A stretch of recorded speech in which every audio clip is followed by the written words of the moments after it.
요즘 커뮤니티나 뉴스 댓글 보면 이런 말 정말 많습니다. 서울 집값 잡으려니까 외국인들이 규제 피해서 다 사간다.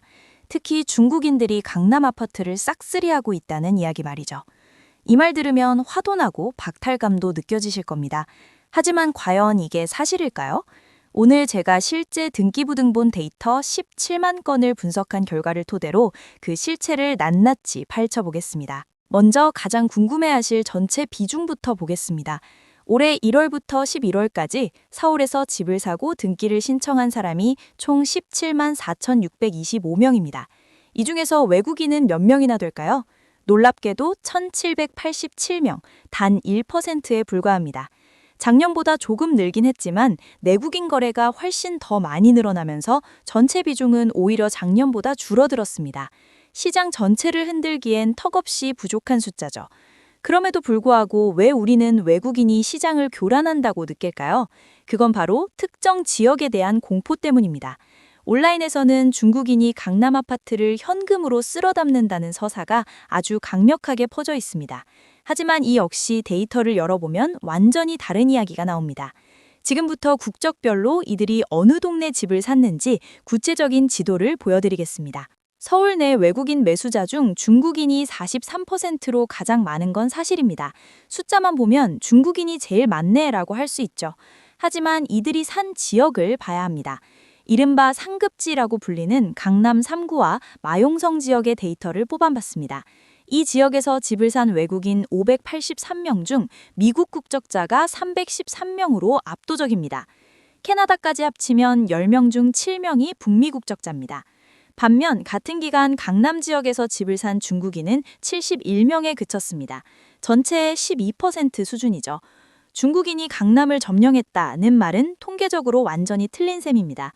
오히려 고가 아파트 시장에서 활동하는 외국인들은 미국이나 캐나다 국적의 교포이거나 자산가일 확률이 훨씬 높습니다. 그렇다면 그 많다던 중국인 매수자들은 다 어디로 간 걸까요? 중국 국적 매수자들이 집중된 곳은 따로 있었습니다. 바로 구로, 금천, 영등포, 강서 같은 지역입니다. 특징이 보이시나요? 이미 중국인 거주지가 형성되어 있거나 상권이 밀집된 곳들입니다. 구로에서 134명, 금천에서 116명이 집을 샀습니다. 이건 투기 목적의 싹쓸이라기보다 본인들의 생활권이나 지인 네트워크가 있는 곳에서 실거주나 소규모 임대 목적으로 집을 샀다고 보는 게 훨씬 타당합니다. 이걸 좀 더 쉽게 이해하기 위해서 우리 동네 마트를 예로 들어볼까요? 동네 마트 물가가 갑자기 올랐는데 사람들이 어쩌다 한번 오는 외지인들이 물건을 싹 쓸어가서 그래 라고 화를 내는 상황과 비슷합니다. 하지만 장부를 보니 외지인은 전체 손님의 1%뿐이고 심지어 그들도 꼭 필요한 생필품만 사갔다면 어떨까요?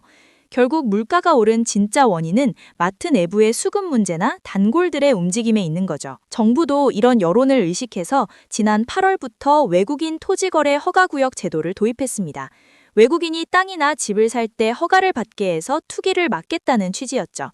그런데 결과는 어땠을까요? 시행 직후 한 달간 데이터를 보니 외국인 매수는 거의 변동이 없었습니다. 오히려 미국인 매수자는 더 늘어나기도 했죠. 규제가 외국인들의 발걸음을 돌리지는 못했다는 뜻입니다. 오히려 10월과 11월에 들어서면서 외국인 매수가 줄어들기 시작했는데 이건 규제 때문이라기보다 한국인들도 집을 안 사는 시장 냉각기에 접어들었기 때문입니다. 금리가 오르고 대출이 막히니 외국인들도 똑같이 관망세로 돌아선 겁니다.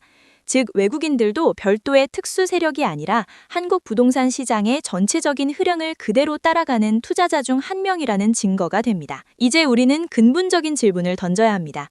왜 이런 근거 없는 외국인 공포론이 유독 기승을 부릴까요? 여기엔 세 가지 명확한 원인이 있습니다. 첫 번째 원인은 부동산 정책에 대한 불신입니다. 내국인들은 대출 규제와 세금 폭탄에 묶여 있는데 외국인은 상대적으로 자유롭다는 인식이 퍼지면서 그 분노가 외부로 향하게 된 것입니다. 원인 두 번째는 정보의 비대칭성입니다. 전체 1%라는 통계보다는 내 옆집을 중국인이 샀다더라 하는 자극적인 목격담이 훨씬 빠르게 전파됩니다. 이런 개별적인 사례들이 일반화되면서 마치 서울 전체가 외국인 손에 넘어가는 듯한 착시 현상을 일으키는 거죠. 확인되지 않은 공포는 항상 데이터보다 힘이 셉니다. 원인 세 번째는 정치적 활용입니다. 부동산 가격 안정에 실패했을 때 비난의 대상을 외부로 돌리는 것은 매우 쉬운 해결책입니다. 외국인 투기꾼 때문에 집값이 안 잡힌다는 서사는 정책 실패의 책임을 회피하기 좋은 수단이 되기도 합니다. 하지만 이런 왜곡된 진단은 결국 잘못된 처방으로 이어져 시장을 더 망가뜨릴 뿐입니다. 만약 우리가 계속해서 이 1%의 외국인 탓만 한다면 미래 시나리오는 어떻게 될까요? 최악의 상황은 이렇습니다. 근본적인 공급 대책이나 세제 개편 대신 보여주기식 외국인 규제에만 집착하게 됩니다. 그러는 사이 내국인들의 주거 불안은 계속되고 특정 국적에 대한 혐오가 번지면서 사회적 비용만 증가하게 됩니다. 결국 집값은 못 잡고 갈등만 남는 거죠. 반대로 최선의 시나리오는 이제라도 우리가 데이터를 냉정하게 직시하는 것입니다. 외국인 비중이 1%라면 나머지 99%의 내국인 거래와 정부의 정책 기조에서 해답을 찾아야 합니다. 투기 세력에 대한 감시와 실거주 보호라는 원칙은 유지하되 막연한 공포심에 기반한 정책이 아니라 철저히 통계에 기반한 시장 관리가 필요합니다. 전문가들은 입을 모아 말합니다. 지금 우리에게 필요한 건 외국인 탓이 아니라 정책 신뢰 회복이라고 말이죠. 규제가 누구에게는 가혹하고 누구에게는 느슨하다는 형평성 논란부터 해결해야 합니다. 또한 단순히 수요를 억제하는 것만으론 한계가 있습니다.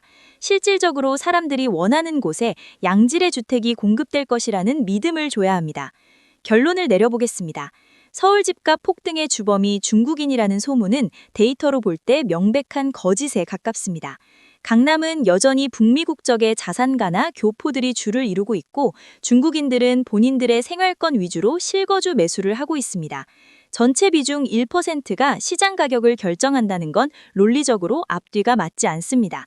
우리가 진짜 주목해야 할 것은 왜 이런 근거 없는 소문에 그토록 많은 사람이 열광했냐는 점이겠죠. 그만큼 지금 우리 국민들이 느끼는 주거 불안과 상대적 박탈감이 심각하다는 반증이기도 하겠죠. 하지만 범인을 잘못 지목하면 문제는 영원히 해결되지 않습니다. 외부의 애적을 찾기보다 우리 내부의 시스템을 점검할 때입니다. 오늘 준비한 내용은 여기까지입니다. 여러분은 어떻게 생각하시나요? 여전히 외국인에 대한 더 강력한 규제가 필요하다고 보시나요? 아니면 이제는 숫자를 믿고 본질적인 부동산 대책에 집중해야 할 때라고 보시나요? 이 문제는 정답이 정해져 있지 않습니다. 하지만 확실한 건 정확한 정보만이 우리의 소중한 자산을 지키는 힘이 된다는 것입니다. 여러분의 소중한 의견을 댓글로 들려주세요. 정말 외국인 규제가 효과가 있을까? 혹은 내가 본 사례는 다르다 하는 의견도 좋습니다. 건강한 토론이 더 나은 시장 환경을 만듭니다. 이번 영상이 도움이 되셨다면 구독과 좋아요 부탁드리고요. 주변에 아직도 중국인 강남 싹쓸이 소문을 믿는 분들이 있다면 이 영상을 공유해 주시기 바랍니다. 저는 다음 시간에도 여러분의 눈과 귀가 될 줄 가장 정확하고 날카로운 시장 분석 데이터로 돌아오겠습니다. 지금까지 다이적 코리아 TV였습니다. 시청해주셔서 감사합니다. 다음 영상에서 뵙겠습니다.